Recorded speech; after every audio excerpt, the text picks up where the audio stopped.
The awakening. The first sensation was pain. Not the sharp, immediate pain of battle wounds, but the deep, bone-crushing ache of a body that had been still for far too long. Captain Marcus Steele tried to open his eyes, but his eyelids felt like they were made of lead. The darkness around him was complete, punctuated only by strange clicking sounds and the steady hum of unknown machinery. Slowly, awareness crept back into his mind like water filling a broken dam. He remembered the Battle of Titan's Edge. The screaming of his soldiers as the Voidborn ships tore through Earth's defense fleet like paper. He remembered standing on the bridge of the USS Defiant, watching helplessly as ship after ship exploded in brilliant balls of fire against the cold vacuum of space. The clicking sounds grew louder, more urgent. Marcus forced his eyes open and immediately regretted it. Blinding white light flooded his vision, making his head pound like a war drum. As his sight adjusted, he saw walls that seemed to be made of some kind of living tissue, pulsing gently with bioluminescent veins. This wasn't human technology. A shadow fell across his face, and Marcus looked up to see something that made his blood freeze. The creature standing over him was tall and impossibly thin, with pale gray skin that seemed to shimmer in the strange light. Its face was elongated, almost skeletal, with large black eyes that reflected no emotion. Most disturbing of all were the 4 arms that moved with fluid grace, each ending in delicate, almost human-like hands. "You are awake," the creature said in perfect English, though its voice had an odd harmonic quality that made Marcus's teeth ache. "This is unexpected." Marcus tried to sit up, but his muscles refused to obey. Where am I?" His voice came out as a hoarse whisper. "You are in the preservation chamber aboard the Voidborn vessel, Eternal Silence," the creature replied, tilting its head in a way that reminded Marcus uncomfortably of a curious bird. "I am the Keeper. I have maintained your biological functions for 3 centuries, 2 decades, and 7 solar cycles." The words hit Marcus like a physical blow. 300 years. Everyone he had ever known, everyone he had ever loved, was gone. Dead for centuries while he floated in this nightmare between life and death. "Why?" he managed to ask. The Keeper's black eyes seemed to study him with renewed interest. "You fascinated us. In all our millennia of conquest, we had never encountered a species that fought with such creativity. Your tactical innovations during the final battle were unlike anything in our databases. We preserve you as a specimen of human military genius." Before Marcus could respond, a new voice cut through the chamber. "That's enough, Keeper. Step away from him." Marcus turned his head painfully toward the source of the voice and saw a woman approaching. She appeared to be in her 30s, with short black hair and olive skin, but there was something unusual about her features. Her eyes were slightly larger than normal, and there were faint ridges along her cheekbones that caught the light in strange ways. "Dr. Elena Vasquez," she said, extending her hand toward Marcus. "I'm here to get you out of this place." The Keeper made a sound that might have been surprise or displeasure. "Dr. Vasquez, your presence here violates the preservation protocols. The specimen is not ready for revival."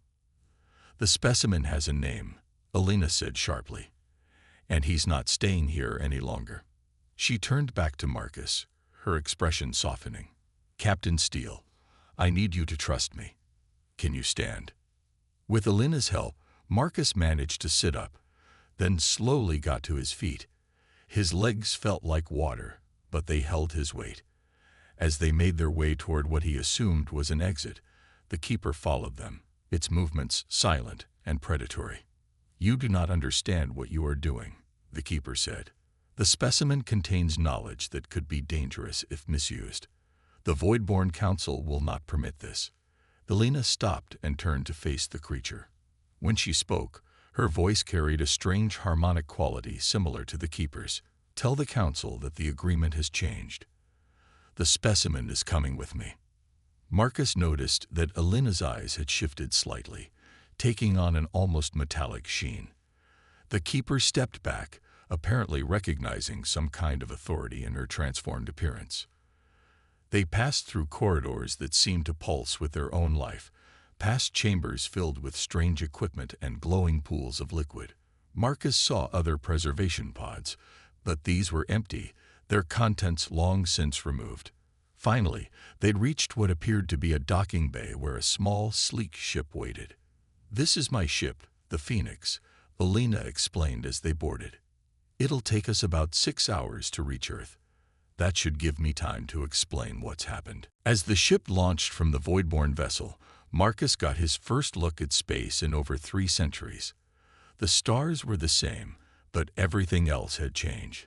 Massive space stations floated in organized formations, and ships of designs he didn't recognize moved in complex traffic patterns. "Welcome to the year 2387, Elena said, settling into the pilot's chair.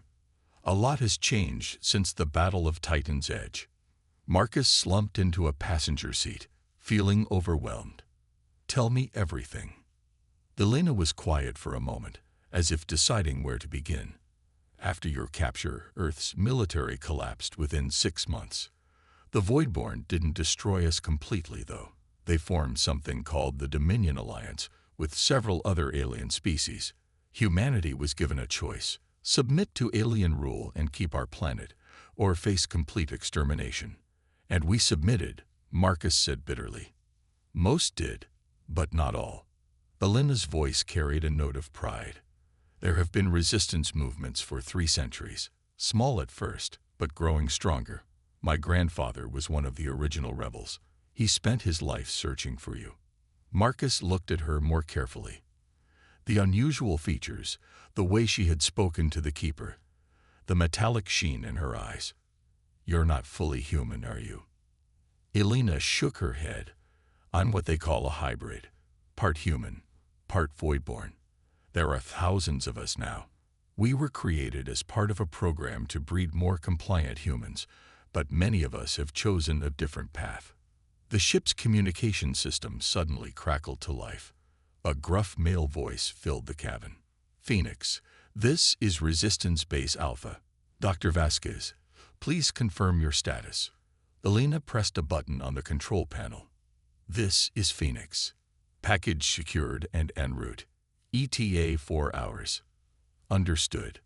Commander Mitchell wants to see the package immediately upon arrival. Alpha out." Marcus raised an eyebrow. "Package?" Elena had the grace to look embarrassed. "Sorry, that's what we've been calling you. The Resistance has been planning your rescue for over 50 years. My mother was the one who finally located the Voidborn ship where you were being held. And why now? Why rescue me after all this time?" Elena's expression grew serious. "Because we need you, Captain. 3 months ago, our deep space sensors detected something approaching from outside the galaxy. A fleet of ships unlike anything we've ever seen. The aliens in the Dominion Alliance are terrified. They call them the Harvesters." Marcus felt a chill run down his spine. Harvesters. They consume entire star systems, stripping them of all matter and energy before moving on. The fleet heading toward us is massive. Thousands of ships, each one the size of a small moon. They've already destroyed 3 neighboring galaxies. The ship shuddered slightly as it entered Earth's atmosphere. Through the viewport, Marcus could see his homeworld for the first time in 3 centuries. The continents were the same, but the night side of the planet glowed with lights and patterns he didn't recognize. "The Dominion Alliance is in chaos," Elena continued. "Some species want to fight, others want to run, and a few are actually considering surrendering to the Harvesters. Humanity is caught in the middle, still treated as a servant species, but expected to contribute to the defense. And the Resistance wants me to what? Lead a rebellion while the galaxy is under attack." Elena shook her head. "We want you to do what you do best, Captain. We want you to find a way to win an impossible battle." As they descended toward the surface, Marcus could see cities that mixed human architecture with alien designs. Towering spires reached toward the sky, connected by bridges and transport tubes. In the distance, he could see massive orbital elevators stretching up into space. "There's something else you need to know," Elena said as they approached their destination. "Over the past 3 centuries, humanity hasn't just been hiding and resisting. We've been adapting. The alien genetic modifications weren't just about compliance. They've made us stronger, faster, more intelligent. Many humans now have abilities that would have seemed like magic to your generation." The ship touched down in what appeared to be a hidden base built into a mountain. As they disembarked, Marcus was met by a group of people who looked human but moved with an inhuman grace and precision. One of them, a tall man with steel-gray hair and intense blue eyes, stepped forward. "Captain Marcus Steele," he said, extending his hand. "I'm Commander Kane Mitchell, current leader of the United Human Resistance. It's an honor to finally meet you, sir."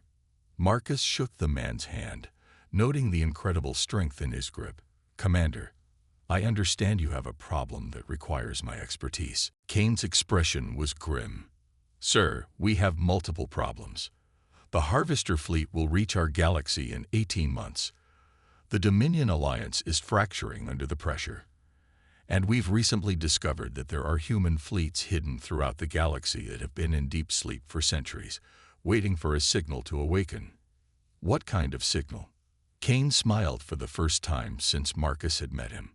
"The kind that only you know how to send, sir. Your voice, specifically. Apparently, your grandfather was quite the planner. He hid sleeper fleets in over 200 systems, all programmed to respond only to the biometric signature of his grandson." Marcus felt the weight of responsibility settling on his shoulders like a familiar cloak. 300 years of preparation, leading to this moment. The final stand not just for humanity, but for every living being in the galaxy. "Show me what we're working with," he said. As they walked deeper into the base, Kane began explaining the situation in detail. The hidden fleets contained not just ships, but entire populations of humans who had been placed in stasis before the original surrender. Technologies that had been secretly developed and hidden away. Resources that had been carefully stockpiled across centuries of apparent submission. "The aliens think they know us," Kane said, as they entered a massive command center filled with holographic displays showing the galaxy. "They think we're a broken species, barely worth their attention. They have no idea what we've really been doing for the past 3 centuries." Marcus studied the displays, his tactical mind already working through possibilities and strategies. The Harvester fleet was indeed massive, but there were patterns in their movement, weaknesses that could potentially be exploited. "Commander," he said finally, "I'm going to need everything. Every hidden fleet, every secret base, every modified human with enhanced abilities. If we're going to win this, we need to stop hiding and show them what humanity is really capable of." Kane nodded. "That's exactly what we were hoping you'd say, sir." As alarms began sounding throughout the base, Marcus felt something he hadn't experienced in over 3 centuries. Hope. The odds were impossible. The enemy was overwhelming. But humanity had spent 300 years preparing for this moment. It was time to wake up and fight back. The final stand begins. The holographic display in the command center showed a sight that would have driven lesser minds to despair. The Harvester fleet stretched across space like a plague of metallic locusts, each ship pulsing with dark energy that seemed to devour the very light around it. Marcus Steele stood before the display, his enhanced eyes analyzing formation patterns and movement vectors with superhuman precision. "Computer, magnify Sector 77 Alpha," he commanded. The display zoomed in on a cluster of Harvester vessels, revealing details that made even his veteran mind recoil. The ships weren't just mechanical constructs. They were alive, their hulls writhing with organic components that pulsed like massive beating hearts. Commander Kane Mitchell joined him at the display, his face grim. "Our scouts managed to get close enough to gather this intelligence 3 days ago. Only 2 of the 6 ships made it back." Kane's voice carried the weight of loss that every military commander knew too well. "What happened to the others?" Marcus asked, though he suspected he already knew the answer. They were consumed. Not destroyed, consumed. The harvester ships literally ate them, absorbing every atom of matter and every joule of energy.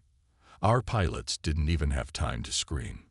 Dr. Elena Vasquez approached from across the command center, carrying a tablet filled with data. "I've been analyzing the scout recordings," she said, her hybrid features taut with concern.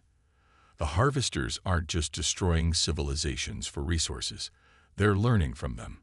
Each species they consume adds to their collective knowledge and capabilities." Marcus turned to study her findings. The data showed harvester ships adapting in real time, incorporating technologies from dozens of different civilizations, weapon systems that combined the worst aspects of every military force they had encountered. "How long until they reached the Sol system?" he asked. Kane checked his chronometer. 17 months, 2 weeks, and 4 days. At their current rate of advance, they'll reach the outer colonies first. The Kepler settlements, New Geneva, the mining stations around Proxima Centauri. Over 2 billion people. Marcus felt the familiar weight of command settling on his shoulders. 2 billion lives depending on decisions he would make in the coming weeks. It was a responsibility he had carried before, but never on this scale. "Show me our assets," he said. The holographic display shifted to show the galaxy from a tactical perspective. Red markers indicated known harvester positions, while blue markers showed the various fleets and installations of the Dominion Alliance. But as Marcus watched, new markers began appearing. Green markers. Hundreds of them. "These are the sleeper fleets," Kane explained. "Your grandfather's legacy. 237 hidden installations scattered across the galaxy. Each one contains between 50 and 500 ships, plus support facilities and populations in stasis." Marcus studied the distribution pattern with growing amazement. His grandfather had been a strategic genius, positioning the fleets in a 3-dimensional network that could provide mutual support while remaining undetectable to alien sensors. "What's the total force strength?" he asked. Elena consulted her tablet. "Approximately 47,000 ships of various classes. But these aren't the ships from your era, Captain. 3 centuries of secret development have produced vessels that incorporate the best of human engineering with salvaged alien technology." A new voice interrupted from behind them. "And they're all waiting for you to wake them up." Marcus turned to see a woman approaching who looked remarkably similar to Elena, but older and with more pronounced alien features. Her eyes held an ancient intelligence that spoke of experiences spanning centuries. "Captain Steele," Elena said, "I'd like you to meet my mother, Dr. Sarah Vasquez. She's been coordinating the Resistance's scientific efforts for the past 80 years. Sarah extended her hand, and Marcus felt the same inhuman strength he had noticed in the others. "Captain, it's an honor. My father served under your command at the Battle of Titan's Edge. He spoke of you often before his death." Marcus accepted her handshake, noting the genuine warmth in her unusual eyes. "Your father was a good soldier. I'm sorry for your loss. His sacrifice, like so many others, led to this moment." Sarah replied, "We have something to show you." She led them to a secured section of the base where a single pod sat in the center of a chamber lined with monitoring equipment. Unlike the Voidborn preservation cocoon, where Marcus had spent 3 centuries, this pod was clearly of human design, incorporating both familiar and alien technologies. "We call it the Genesis Protocol," Sarah explained. "Every human born in the past 2 centuries has had their genetic code subtly modified. Enhanced intelligence, improved physical capabilities, extended lifespans, and most importantly, the ability to interface directly with advanced computer systems."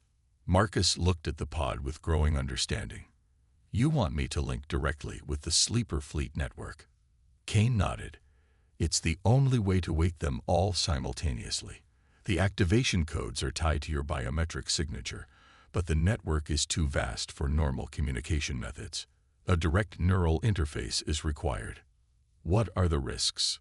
Marcus asked, though he suspected he already knew the answer. Elena stepped forward, her expression troubled. The human brain wasn't designed to process information on this scale. Even with genetic enhancements, there's a significant chance of neural damage or death. Marcus studied the pod for a long moment. Around him, the command staff waited in tense silence. Finally, he turned back to face them. "What happens if I don't do it?" Sarah's voice was quiet but firm. "The harvesters reach Earth. Humanity dies. Every other species in the galaxy dies. Everything we've built, everything we've fought for, ends. And if I do it and survive?" Then, for the first time in over 3 centuries, humanity fights back with everything we've got. The decision was easier than Marcus had expected.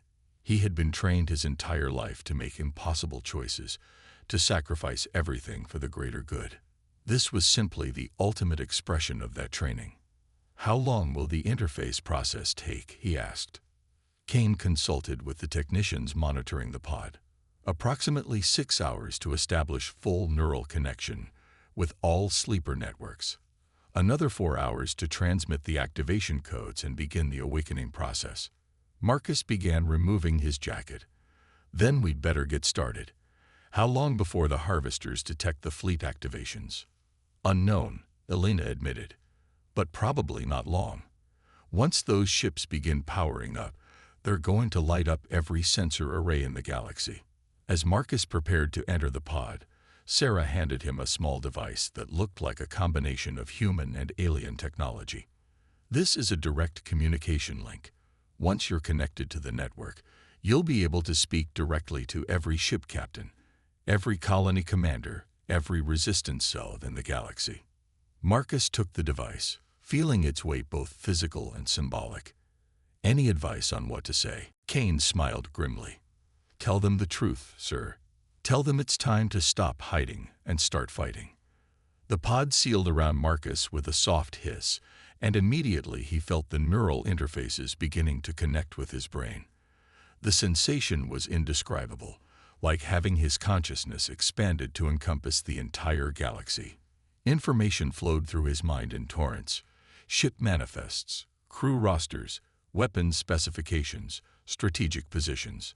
But gradually, a pattern began to emerge from the chaos. He could see the entire network as his grandfather had envisioned it. A web of hidden strength spanning hundreds of star systems, all connected by quantum communication networks that the aliens had never detected. The first fleet awakened in the Vega system. Marcus felt the moment when ancient drives came online, when thousands of crew members emerged from 3 centuries of sleep, when weapons systems that had been dreaming of battle finally stirred to life. Then the second fleet awakened, and the third and the fourth. Across the galaxy, humanity's hidden strength began to reveal itself. Ships that incorporated technologies the aliens had never seen. Crews that had been trained for this specific moment. Weapons designed specifically to fight the kind of war that was coming. But the harvesters had noticed. Through the neural link, Marcus could sense their massive fleet changing course, accelerating toward the areas of greatest awakening activity. They knew that their prey was no longer helpless. It was time for the speech. Marcus activated the communication device, feeling his voice carried by quantum transmissions to every awakened ship, every resistance base, every human settlement in the galaxy. "This is Captain Marcus Steele of the United Earth Defense Force," he began, his voice clear and strong despite the strain of the neural interface. "For 300 years, humanity has lived in the shadows, hiding our strength, pretending to be defeated. That ends today." Across the galaxy, billions of humans stopped what they were doing to listen. On hidden ships emerging from asteroid belts and nebular clouds, crews stood at attention. In underground bases and secret colonies, resistance fighters gathered around communication screens. "The enemy approaching us calls themselves the Harvesters. They believe we are nothing more than another species to be consumed, another civilization to be erased. They are wrong." Marcus could feel the network responding to his words, ship systems coming online, weapons charging, crews preparing for battle. "We are not the same species that surrendered 3 centuries ago. We have adapted. We have grown stronger. We have learned from our enemies and from our allies. We have prepared for this moment through generations of sacrifice and determination. Through the neural link, he could sense the effect his words were having. Fear was being replaced by determination. Despair was giving way to hope.